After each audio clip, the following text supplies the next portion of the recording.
Hello friends, welcome to all. My name is Pradeep Burman, basically from district Sirmaur, qualified NET in English literature and I have done MPhil from Himachal Pradesh university. आज के इस video lecture में हम बात करने जा रहे हैं पेपर रिव्यू और एनालिसिस। इस बार नेट का एग्ज़ाम हुआ इंग्लिश का कि किस प्रकार इस बार का जो नेट हुआ है और किस तरह पिछली बार से जो डिफरेंट रहा है और किस प्रकार जिस बार नेट एस्पिरेंट्स को एक न्यू एक्सपीरियंस मिला है और एक अपॉर्चुनिटी मिली है, एक नया मौका मिला है नेट क्वालिफाई करने का।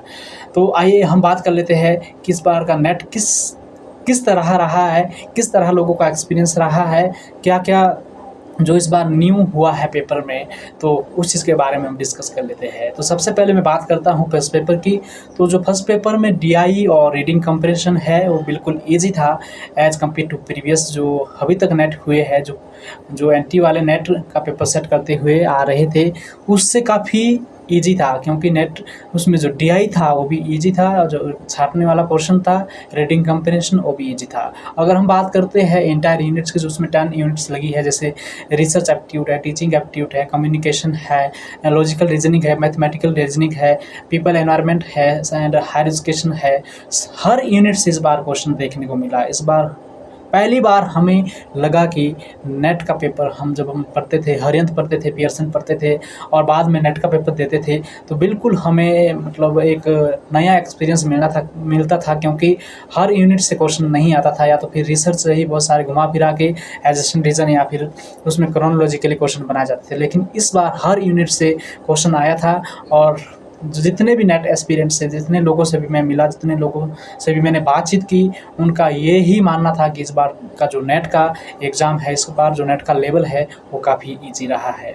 और पेपर सेकंड की बात करूं तो पेपर सेकंड में भी जो लगभग 40 से 50 तक जो क्वेश्चन आए थे वो डायरेक्ट थे और वन लाइनर क्वेश्चन थे। बिल्कुल जल्दी मतलब सेकंड में उसका आंसर दिया जाना पॉसिबल था।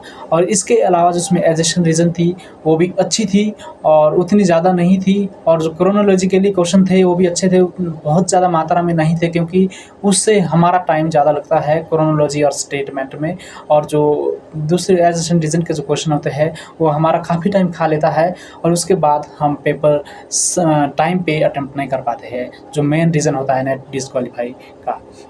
और इसके बाद मैं बात करता हूँ जिसमें जो आरसी थी, जो छापने वाले क्वेश्चन थे, जैसे पोइट्री होती है, रीडिंग कंप्रेशन बोल सकते हैं, या फिर एक पैसेज आया था पोइट्री से या किसी भी राइटिंग से, उससे हमें क्वेश्चन छापने होते हैं, वो भी एनालिटिकल बेस्ड थे। अगर किसी ने थोड़ा सीरियसली पढ़ा हो और थोड़ा किसी की एनालिटिकल पावर अच्छी हो, स्ट्रॉन्ग हो, तो वो करना भी काफ़ी ईजी था। अब मैं बात कर लेता हूँ जो इवनिंग शिफ्ट थी। तो इवनिंग शिफ्ट का पेपर तो मैं खुद तो नहीं दे पाया क्योंकि मैं मॉर्निंग शिफ्ट में था। तो जो मेरे फ्रेंड्स वगैरह थे और मैंने यूट्यूब से रिव्यू लिया, वो थोड़ा सा as compare to morning shift थोड़ा सा डिफ़िकल्ट रहा है, उतना ज़्यादा नहीं, लेकिन बता रहे हैं कि जो मॉर्निंग शिफ्ट से है जो इवनिंग शिफ्ट थोड़ा डिफ़िकल्ट था थोड़ा सा। अब मैं बात करता हूँ कि उसका जो इस बार का जो कट ऑफ है और मेरिट कितनी रह सकती है।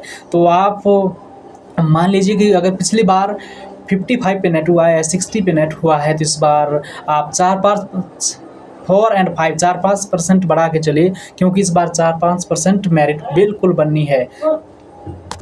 और मैं बात करता हूँ परसेंटाइल की, तो percentile is very different from percentage, क्योंकि परसेंटेज का एक अलग इशू रहता है और परसेंटाइल अलग होती है। जैसे इवनिंग शिफ्ट में 100 से 60 तक ले गए और फिर मॉर्निंग शिफ्ट में 100 से 60 ले गए।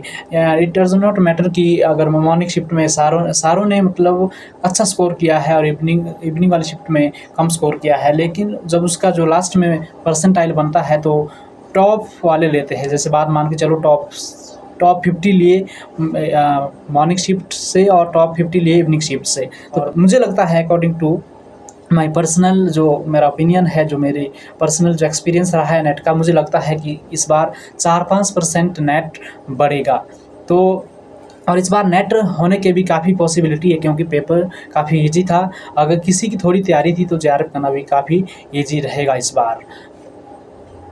और एक एडिशनल चीज़ ये है कि अगले सेशन के लिए, अगले नेट के लिए मैं प्रॉपर क्लासेस लेने जा रहा हूँ अपने यूट्यूब चैनल पे। अब जो अभी ग्रो नहीं हो पाया, जो मोनेटाइज नहीं हो पाया ड्यू टू सम रीज़न, क्योंकि मैं नेट की प्रिपरेशन में और रिसर्च में फंस गया था, इस प्रकार मैं अपने चैनल को ग्रो नहीं कर पाया। जो मेरे साथ के कुछ फ्रेंड्स थे उनके चैनल आज ग्रो हो चुके हैं, मोनेटाइज हो चुके हैं। तो मैं भी चाह रहा हूँ कि अब मैं अपने चैनल पे काम करूं और फ्री ऑफ कॉस्ट क्लासेस लूँ नेट की। जितना भी मैंने कुछ एक्सपीरियंस लिया है, जितना भी मैंने कुछ पढ़ा है, आप लोगों के सामने समक्ष करूं जो नेट की तैयारी कर रहे हैं। तो मेरा एक चैनल है छोटा सा लिटरेचर वेव के नाम से, जो इसमें मैंने ये वीडियो डाला है, तो आप उसको सब्सक्राइब कर सकते हैं। और आगे के लिए मेरी वीडियो जो रिलेटेड टू नेट और रिलेटेड टू स्टडी इसमें अपलोड होती रहेगी, तो आप मेरे चैनल को सब्सक्राइब कर दें, क्योंकि इसमें मैंने कुछ वीडियो अपलोड भी की है जिसमें अच्छे व्यूज़ आए हैं।